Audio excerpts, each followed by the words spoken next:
consensus that unemployment is going to hit 7% sooner than the bank thinks. What's your call? When do you think it's going to get there?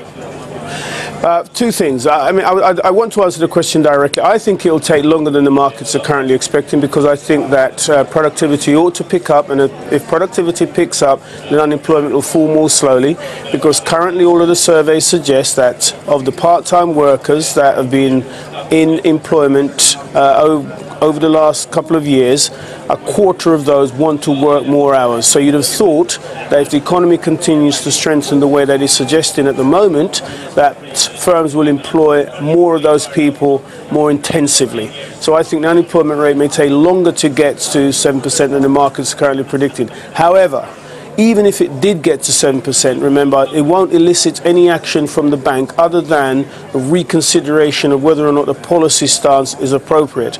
I think, by the way, that 7% is too high a level. If we believe that the rate of employment in the UK on average ought to be around 5.5% in a normal economic environment, then 7 seems too high, and I think that they could easily lower that to 6.5% or something. Trevor, if you're right, how do you think Carney, should he at all tweak his guidance? I think that if they approach 7% too quickly, I think they'll move the goalposts and they will lower the unemployment rate. There are already discussions about doing something similar in the US, for example. So I think that it would be entirely appropriate if they were to do that. But at the same time, Trevor, inflation expectations are growing, no signs of inflation coming down. Can the bank keep rates down for that long, given that inflation pressures are not going away? Well, interesting point. Quite right for us to focus on that, because after all, inflation expectations is one of the knockouts. I think that the rise that we're seeing in consumer inflation expectations are partly based on the fact that fuel prices have gone up and our utility charges are going up.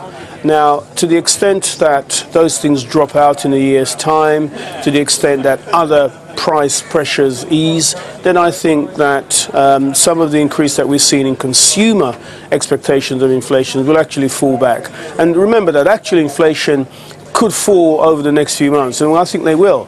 For example, if you look at oil prices and the path of food prices over the past year, all of those suggest that we should begin to see some decline in the annual rate of inflation in the UK from CPI, for example, as soon as next week. Could be down to 2.4%. So I think that the bank will be comfortable so long as actually inflation is trending towards the 2%.